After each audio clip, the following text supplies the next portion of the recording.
Hello guys, ngasi ki wari sidi mayam paranormal activities ki matang da oiga doini wari si yamna kiba haina da badum na ba wari ma oiga ni haida ne khali do wari si daraga kamane tokbi habadu mayam comment so habira madudi wari si matam thinda bataw dana matang sida hujaragi India ki ahan ba paranormal investigator Gaurav Tiwari mafam khuding da wari loina leini magi oiba wari kaya leini adubu wari singdu ki manung da wari kharadi mysterious oina adum leiki masu yawda nati Gaurav Tiwari India da ikai kumnariba misak singi manung da amani mahak na hinglingai matam da miyoiba aikhoina siraba matung da karamna lei haibagi matang sida thigat pa khumjan ba tawramni mahak masamak sikiba dusu mystery ama oina ngasi phawbada kariginu kamaina leikhidabano haibani chingba poknari suicide ni hainadi declare tawki adubu maduna achumba oigadra Gaurav Tiwari si paranormal investigator amani Mahak Indian Paranormal Society ki founder su oiramne mahak se 1986 ta Patna da pokibani icham cham na hinglake adubu mahak na chahi 21 surakpa matam dadi America da chatkibani aviation ki study tawna bagi damakta hanadi maduda paranormal activities singi matang da interest laisaludabani adubu mahak na America da lakhiba matung dagidi paranormal gi thabak sing da thawai yawba khangingba helakibani mahak na mafam aduda paranormal gi matang da khang haiba group singa punduna makhoi gi thabak singda yamna nakna yengba su fangki adumna khara thengnaraba matungda mahak paranormal investigator ama oirage haidana khalakib mahak na hena interest lerkiba si mahak na leiba Florida America gi renta thengnakiba thawdok amadagini mahak na leiramba rent tuda ahingi matamda angangpa makhol thokpa pochai matonda lengba amadi atoppa mohung kaya amasu uba phanglamki mahak na farami Gaurav na thangnana leiba amadi anakpada leiramba mingonda hangba tawki mafam maduda kari thoki haida maduda khangba ngamki mafam maduda angang macha amagi thawai lei haiba khangkibani Gaurav masada su hakthengna na fauki mahak na khanjarami miyoi kaya amadi paranormal gi field sida dedicated oirage sinfam di paiduna lei haiba khang adubu sinfam sisu sel lising kaya ama lak kaya ama tanba yaba sinfam nati haiba su mahak na khangi adubu Gaurav masada khawrangba ama pokpa horamki sinfam sigi matang de hena khangingba ikhawlang pokibani aduna hiram sida hena khangnabagi damakta study tawba hauki details oina thigalamki paranormal gi thabak si tawraga kamaina sel tani oinana field sida career su semba yai haiba mahakna khangkibani hariba hiram sida mayamna sak khangnaba couple amakhak lei Ed amadi Laurent Warren makhoi ani si prithvi sida thoidok hendok na khangnaraba paranormal investigator amani Gaurav Tiwari magi career pumbada 6000 henba tamnaba yum singda changduna mayok narurabani India ri hena khangnaba haunted place kara haibadi Vanguard Fort kumba Kuldhara gumba Mukesh Mill na chingba tamnaba mafam singsa mahakna changduna paranormal investigate tawe tungan ba country singda paranormal helpline number haidana lay samna harabada police ki helpline number lay bagumna makhoi gi su helpline number lay emergency ama laybada call tawnaba number su makhoi gi oiba lay Gaurav Tiwari ni Indian Paranormal Society same kiba matam dasu spiritual world gi negative side mayok nakraga layba singbu kanbi gi haibagi wakhalon da same kibani maramdi asengba malemda spirit changna kiba yawba sing makhoin awaba mayok naba matamda karigumba atopa mi amana hek yengbadadi angawba man gadoini mental disturbance na maram oiraga tawzarini haidana haibi gadoini haiba tare ko aduna makhoina mateng pangbi badaragadi tasengna kari le paranormal haibasi leibra leitabra khangdu agadi faidana paranormal investigator na tawrisi masing makhoi gi EMF da signal tasengna phangbra natragana victim aduna wakhal hena khanjin bagira haibado paranormal investigator ama oina asengba khangdokpaduni ba madu ne ba oiri se haba tare ko Gaurav ti case khoding makta proof le hauna ba haidana record adumak tawi maram dimina doubts lei hairaga su mado puthokuna utnaba khwaidagi tamnaba mafam amada changluri hairaseba maduda phangakpa tengnarakpa miyamda uhalle aduga mina panghai hajenba ama oiramasu madu oidabani hajinabani kiganu haidana mayamda hai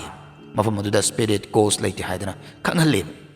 mahaksa khwaidagi respect tonaba educated oiba amadi kiba khangdaba misakni adubu mahak ngaside taibang sida leitre so kaya ama la ami mamangda ko ꯐꯤꯌꯔ ꯐꯥꯏꯜꯁ ꯚꯨꯠ ꯑꯌꯥꯗ ꯒꯧꯔꯕ ꯇꯤꯋꯥꯔꯤꯁꯨ ꯁꯔꯨꯛ ꯌꯥꯕ ꯑꯣꯏꯅ ꯎꯕ ꯐꯪꯈꯤꯕꯅꯦꯕ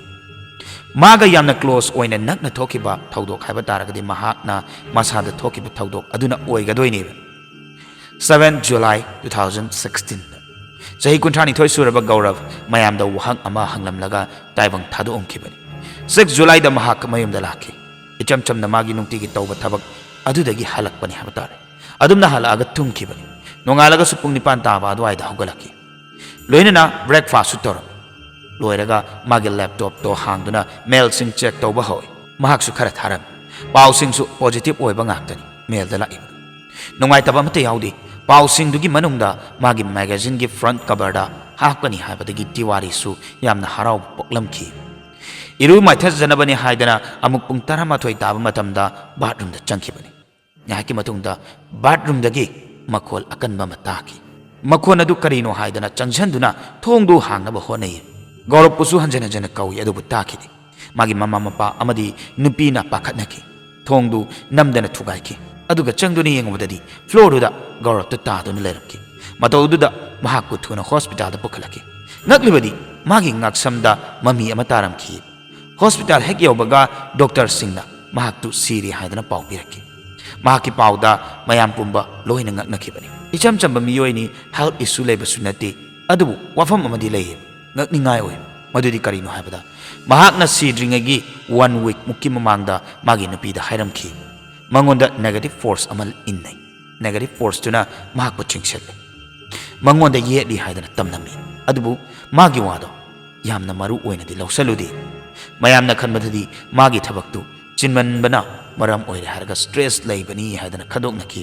ꯗꯣꯛꯇꯔꯅ ꯃꯍꯥꯛ ꯁꯤꯔꯤꯗꯨꯁꯨ ꯁꯨꯁꯥꯏꯗꯅꯤ ꯍꯥꯏꯗꯅ ꯍꯥꯏꯔꯝꯃꯤ ꯑꯗꯨꯒ ꯁꯣꯁꯤꯌꯦꯜ ꯃꯤꯗꯤꯌꯥꯗ ꯃꯍꯥꯛꯀꯤ ꯃꯇꯥꯡꯗ ꯈꯪꯅꯔꯛꯄꯗꯒꯤꯗꯤ ꯑꯃꯨꯛ ꯀꯦꯁ ꯊꯦꯡꯅꯔꯨꯕꯗꯒꯤꯗꯤ ꯁ꯭ꯄꯤꯔꯤꯠꯅ ꯍꯥꯠꯄ ꯑꯣꯏꯔꯝꯒꯅꯤꯅ ꯍꯥꯏ ꯑꯗꯨꯕꯨ ꯗꯦꯜꯂꯤ ꯄꯨꯂꯤꯁꯅꯗꯤ ꯃꯍꯥꯛꯇꯨ ꯁꯨꯁꯥꯏꯗꯅꯤ ꯍꯥꯏꯗꯅ ꯁꯦꯡꯗꯣꯛꯈꯤꯕꯅꯤ ꯃꯈꯣꯏꯅ ꯍꯥꯏꯕꯗ ꯃꯥꯒꯤ ꯀꯦꯁꯇꯨ ꯐ꯭ꯌꯨꯆꯔꯗ ꯂꯥꯛꯑꯔꯣꯏ ꯑꯃꯗꯤ ꯐꯥꯏꯅꯥꯟꯁꯤꯌꯦꯜꯒꯤ ꯄ꯭ꯔꯣꯕ꯭ꯂꯦꯝ ꯀꯌꯥ ꯑꯃ ꯂꯥꯛꯑꯅꯤ ꯈꯟꯕꯗꯒꯤ ꯁ꯭ꯇ꯭ꯔꯦꯁ ꯂꯩꯕꯗꯨꯅ ꯑꯣꯚꯔꯊꯤꯡ ꯇꯧꯔꯛꯇꯨꯅ ꯁꯤꯕ ꯑꯣꯏꯔꯝꯒꯅꯤ ꯍꯥꯏꯗꯅ ꯈꯜꯂꯤ ꯍꯥꯏ ꯑꯗꯨꯕꯨ ꯒꯧꯔꯕꯄꯨ ꯈꯟꯖꯕ ꯃꯍꯥꯛꯄꯨ ꯅꯨꯡꯁꯤꯕꯤꯕꯁꯤꯡꯅꯗꯤ ꯋꯥꯐꯝ ꯑꯗꯣ ꯊꯥꯖꯕꯗ ꯑꯋꯥꯕ ꯑꯃꯗꯤ ꯑꯣꯏꯔꯝꯈꯤ ꯒꯧꯔꯕꯀꯤ ꯐꯥꯏꯅꯥꯟꯁꯤꯌꯦꯜ ꯀꯟꯗꯤꯁꯟꯗꯨꯗꯤ ꯃꯇꯤꯛ ꯆꯥꯕ ꯍꯥꯏꯕꯗꯨꯗꯤ ꯑꯣꯏꯈꯤꯗꯦ ꯍꯧꯖꯤꯛ ꯐꯥꯎꯕꯗ ꯃꯍꯥꯛꯄꯨ ꯊꯥꯖꯕ ꯃꯤꯑꯣꯏꯁꯤꯡꯅ ꯅꯨꯃꯤꯠꯇꯨꯗ ꯃꯍꯥꯛꯀꯤ ꯑꯁꯤꯕ ꯍꯛꯆꯥꯡꯗꯣ ꯐꯪꯈꯤ ꯍꯥꯏꯔꯤꯕ ꯃꯇꯧꯗꯨꯗ ꯁꯨꯁꯥꯏꯗ ꯇꯧꯔꯝꯒꯅꯤ ꯍꯥꯏꯕ ꯊꯥꯖꯕ ꯉꯝꯗꯦ ꯃꯍꯥꯛꯁꯦ ꯁꯥꯏꯟꯁꯀꯤ ꯂꯣꯗ ꯊꯥꯖꯩ ꯃꯗꯨꯗꯤ ꯏꯅꯔꯖꯤ ꯍꯥꯏꯕꯁꯤ ꯃꯥꯡꯕ ꯂꯩꯇꯦ ꯃꯗꯨ ꯃꯥꯒꯤ ꯃꯁꯛꯗꯨ ꯈꯛ ꯍꯣꯡꯒꯅꯤ ꯍꯥꯏꯕ ꯐꯤꯖꯤꯛꯁꯀꯤ ꯂꯣꯁꯤꯗ ꯊꯥꯖꯕ ꯊꯝꯃꯤ ꯋꯨꯠ ꯄ꯭ꯔꯦꯠꯀꯤ ꯃꯇꯥꯡꯗ ꯈꯨꯡꯒꯪꯒꯤ ꯃꯤꯑꯣꯏꯁꯤꯡꯅ ꯍꯦꯟꯅ ꯊꯥꯖꯕ ꯊꯝꯅꯩ ꯑꯗꯨꯕꯨ ꯁꯤꯇꯤꯒꯤ ꯃꯤꯑꯣꯏꯁꯤꯡꯅꯗꯤ ꯀꯥ ꯍꯦꯟꯅ ꯊꯥꯖꯅꯔꯨꯗꯦ ꯃꯁꯤꯒꯤ ꯃꯔꯝꯁꯨ ꯂꯩ ꯁꯥꯏꯟꯇꯤꯐꯤꯛ ꯔꯣꯝꯗ electrical interference nemba jaga haibadi khungangi jaga dana hena paranormal energies si hena season hai tari report kaya da America da 33% ghost amadi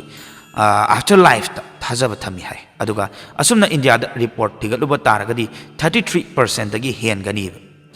sel kanna tanjaraga sel tungchalaga yum lairure adubu unidentified energy dina maram oraga kire haidana non-believers amadi yomjhallaga thadu omaga chatkhiba masisu kayani garab tiwarina India da kaknatana India gi mapan da chatuna case kaya amasu thengnaba yaururabani magi handakta tholakpa magi punsida thengnarakpa case sing tamnaba mhamduda changduna paranormal energies ko wari shaba amadi mahak kamdauna laikhidre habagi matangda series ama thokre bhe haidana